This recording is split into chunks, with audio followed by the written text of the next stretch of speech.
Bonjour à tous et bienvenue dans cette vidéo. Comme vous le savez probablement, Chuck Yeager est décédé la nuit dernière aux États-Unis, à Los Angeles. Je vais donc vous faire une petite vidéo où je vais vous présenter son parcours.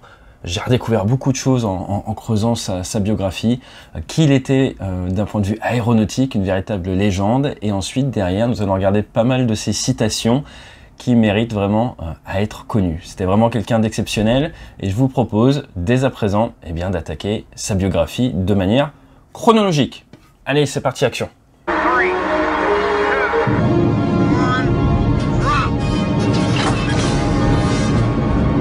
Né en 1923, Chuck Yeager avait deux frères et deux sœurs. Il est né en Virginie occidentale, donc c'est dans le nord-est des États-Unis. Malheureusement, ce que vous savez peut-être pas, c'est qu'alors qu'il avait 4 ans et demi, il jouait avec son grand frère de 6 ans qui avait trouvé le fusil à pompe de leur père qui était fermier, qui avait également trouvé les cartouches et en jouant avec le fusil à pompe, son grand frère a tué sa sœur qui avait à l'époque 2 ans. Chuck Yeager est par la suite devenu quelqu'un d'assez fataliste, mais vous allez voir avec les pieds quand même bien ancrés sur terre. Lors de ses années lycée, il a passé 2 étés dans un camp militaire, quelque chose d'assez courant chez les Nord-Américains. Et dès qu'il a eu son diplôme de sa fin de high school, l'équivalent un petit peu du baccalauréat de l'époque, en juin 1941, il a décidé de s'engager dans l'armée américaine. Alors ce qu'il ne faut pas oublier, c'est qu'à cette époque-là, il y avait la guerre en Europe, mais il n'y avait pas encore la guerre officiellement aux États-Unis. Donc le 12 septembre 1941, il a rejoint l'US Air Force comme mécanicien avion. Il n'avait pas le droit de postuler en tant que pilote parce qu'il n'avait pas l'éducation nécessaire. Aux États-Unis, comme dans la plupart des pays, si vous n'avez pas de diplôme universitaire, vous ne pouvez pas prétendre à faire officier, vous ne pouvez pas prétendre à faire pilote. La France est une exception avec son recrutement niveau bac, général ou technologique. Donc il se retrouve mécanicien dans l'armée. Et là, qu'est-ce qui se passe? Il se passe que en décembre, il y a Pearl Harbor, le 7 décembre 1941, et Pearl Harbor va changer les critères de sélection des pilotes. Et Chuck a 20 dixièmes au niveau de son acuité visuelle. Il a une excellente acuité visuelle, il est très bon tireur, il a déjà abattu du gibier à plus de 550 mètres. Il parvient donc à se faire sélectionner pour être élève pilote, et là il va apprendre le métier de pilote de combat, initialement sur P-39 Air Cobra au 357e Fighter Group, et là il va être envoyé en Europe, là, les États-Unis sont entrés en guerre à ce moment-là, donc le 23 novembre 1943, il arrive en Europe, il est basé en Angleterre, dans l'est de l'Angleterre, et là il est avec le 363e Squadron, et il est affecté sur le fameux P-51 qui va donner un petit nom, Glamorous Glenn, Glenn pour Glennis, le nom de sa copine de l'époque, qui plus tard sera sa fiancée et qu'il épousera en février 1945. Le 5 mars 1944, il est abattu au-dessus de la France, c'est sa 8e mission de combat. À ce moment-là, il a déjà une victoire aérienne et il va réussir à aider un petit peu les maquisards, il va leur confectionner des bombes et il va pouvoir se déplacer vers l'Espagne. Notamment, il fera une traversée des Pyrénées avec un membre d'équipage d'un B-17 qui souffre d'hypothermie. Il arrivera à rejoindre l'Angleterre un peu plus tard. Le 15 mai 1944, il arrive à rejoindre l'Angleterre et là, se porte volontaire forcément pour reprendre du service. Or, vu qu'il a été éjecté, je dis éjecté, mais vous m'avez compris, il a sauté de son avion en territoire ennemi, eh bien il y a une réglementation qui fait que, vu qu'il connaît trop les maquisards, il n'a pas le droit de revoler au-dessus de l'Europe, puisque s'il était fait prisonnier, il aurait des informations à donner sur les résistants. Il va réussir à avoir un entretien avec le grand général en chef, Eisenhower, le 12 juin 1944, et il va réussir à le convaincre avec d'autres de ses camarades que du fait de l'avancée alliée, ce n'est plus dangereux maintenant de mettre ces pilotes qui ont une expérience du maquis au-dessus du territoire européen, parce que de toute façon, avec l'avancée alliée, c'est en train de redistribuer toutes les cartes et les maquisards se battent aux côtés des forces conventionnelles. Il va réussir à le convaincre et ça va vraiment être un tournant pour sa carrière, parce que alors qu'il avait, si je puis dire, et c'est lui qui le dit, qu'une seule victoire aérienne et une expérience au combat qui était assez limitée pour l'époque, il va pouvoir repartir au combat et là vraiment marquer l'histoire avec un total de 11,5 victoires homologuées, avec notamment 5 victoires en une seule journée. 5 victoires, ça vous passe au statut d'As. Quand vous avez 5 victoires en tout, vous passez au statut d'As. Lui, il a réussi à faire le challenge, si je puis dire, Ace in a Day, devenir As en une journée. Pas pour autant en tirant beaucoup d'obus, parce qu'à un moment, il intercepte 2 Bf-109 allemands et ceux-ci prennent peur, break et se percutent. Donc lui, ça lui compte comme des victoires aériennes. Donc ça marque vraiment l'histoire de son unité. 5 victoires en une journée, c'est quand même pas banal. I'm the boss. Okay. Et ça lui permet de sortir de la guerre avec 61 missions de combat. Il fait sa dernière mission le 15 janvier 1945 et puis après, il est renvoyé aux États-Unis. Comme il a été prisonnier, enfin pas prisonnier, mais comme il s'est retrouvé en territoire ennemi au sol, il a le droit de choisir l'affectation de son choix.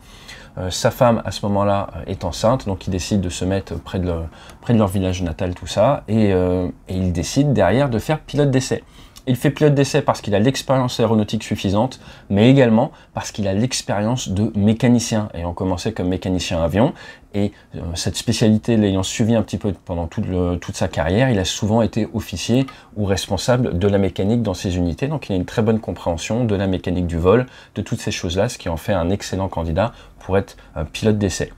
Il se retrouve à être pilote d'essai et à la suite, vous la connaissez, il se retrouve en Californie, dans le désert de Mojave, et le 14 octobre 1947, il fait le premier passage du mur du son en palier, ce qui est important parce que il semblerait que certains avions aient passé le mur du son en piqué lors de la Seconde Guerre mondiale, notamment des P-51, mais le premier passage du mur du son en palier est effectué par Chuck Yeager, à 45 000 pieds d'altitude. Il atteint Mach 1.05 et l'information ne sera rendue publique qu'en juin 1948.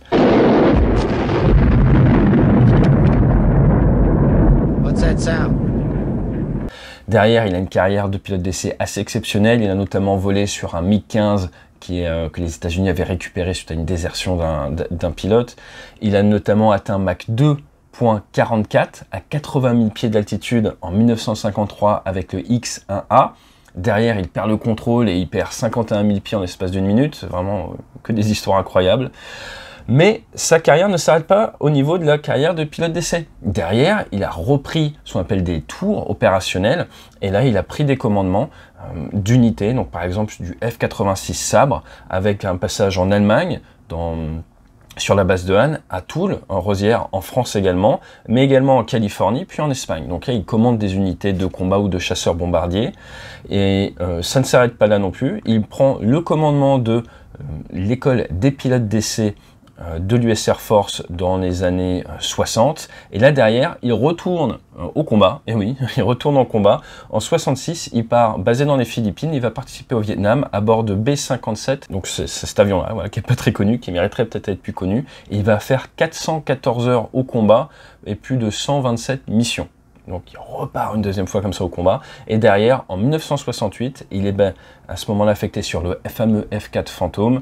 Et là, il participe à la crise du Pueblo, je vous laisse regarder, creuser, hein, c'est extrêmement dense.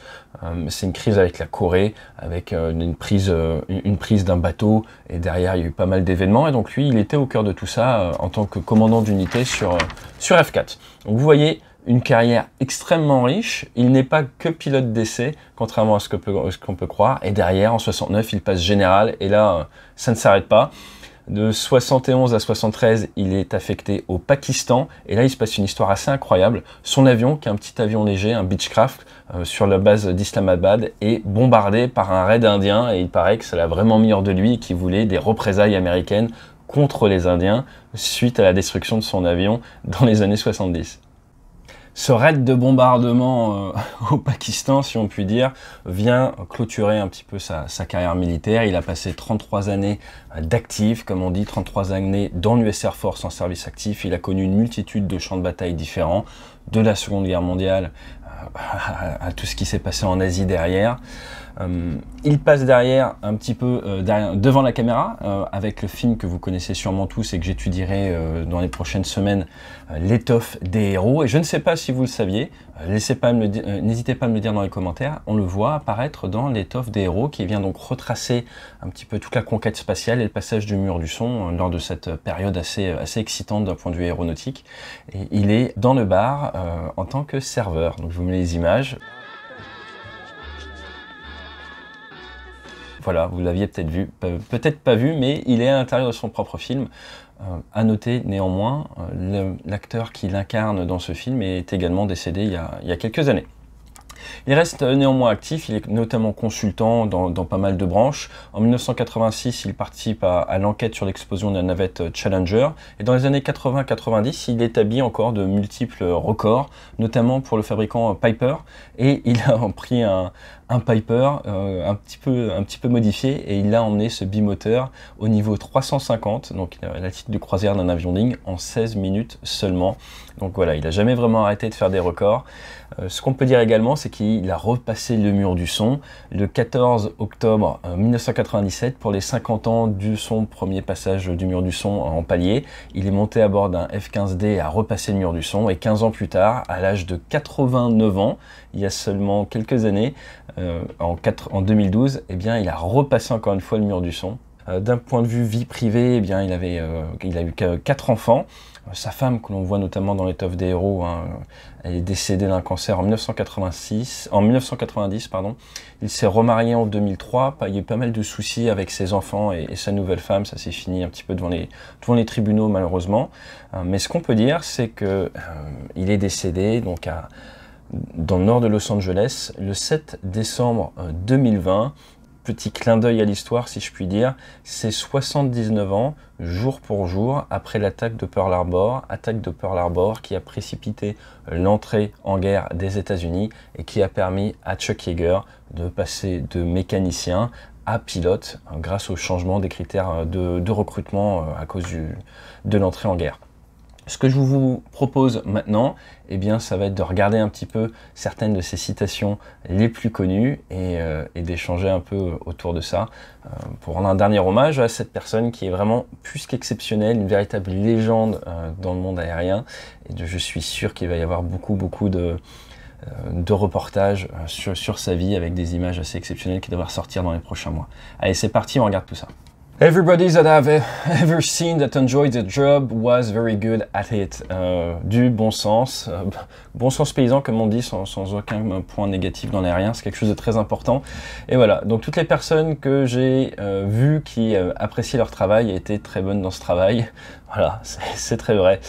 The first time I ever saw a jet, I shot it down. La première fois que j'ai vu un avion à réaction de ma vie, je l'ai abattu. C'était un Messerschmitt 262 au-dessus de l'Allemagne pendant la Seconde Guerre mondiale. Chuck Yeager l'a abattu alors qu'il allait se poser. Il a utilisé l'avantage de son P-51 qui avait plus de pétrole. Le Messerschmitt 262 consommait beaucoup de pétrole, ils ne pouvaient pas rester en l'air très longtemps. Si vous les attaquiez lors de leur phase de vulnérabilité, c'était un bon point. C'est également pour ça que le break existe. Quand on arrive au break, c'est pour garder une vitesse tactique le plus longtemps possible et essayer de réduire ce risque de se faire abattre à l'atterrissage. At the moment of truth, there are either reasons or results. Voilà, là on sent vraiment le vétéran. Au moment de vérité, il y a soit des excuses en fait, des raisons, soit des résultats. Donc on voit que c'est quelqu'un qui ne se cherche pas d'excuses. On est quand même beaucoup jugé par nos résultats, surtout dans l'aérien. If you can walk away from a landing, it's a good landing. If you use the airplane the next day, it's an outstanding landing. Si vous pouvez sortir de votre avion après un atterrissage, c'est que c'est un bon atterrissage. Si vous pouvez réutiliser votre aéronef le lendemain, c'est que c'était un très bon, un exceptionnel atterrissage. Ça vient d'un homme qui s'est éjecté. Il s'est éjecté notamment en F-104, l'avion que je vous ai mis en fond derrière. Rules are made for people who aren't willing to make up their own. Les règles sont faites pour des gens qui n'ont pas envie de faire leurs propres règles. Alors ça, c'est très important. Pourquoi ? Parce que s'il y a bien une chose qu'on peut apprendre sur Chuck Yeager, c'est que rien n'a été facile. Quand il est rentré mécanicien pour passer pilote derrière, ça s'est pas fait tout seul. Ensuite, derrière, quand il est revenu d'Espagne et qu'il a demandé à pouvoir repartir au combat, il a dû faire changer les règles. Donc il est vraiment tout le temps un petit peu là-dessus. On va dire la seule règle qu'il n'a pas vraiment pu faire changer, c'était la nécessité d'avoir fait des études universitaires pour pouvoir être astronaute. Mais vraiment, je pense que cette règle qui nous partage là est très importante. Celle-ci également d'un point de vue sécurité des vols. I was always afraid of dying, always. It was my fears that made me learn everything I could about my airplane and my emergency equipment and kept me flying respectful of my machine and always alert in the cockpit. Donc j'ai toujours eu peur de mourir. toujours.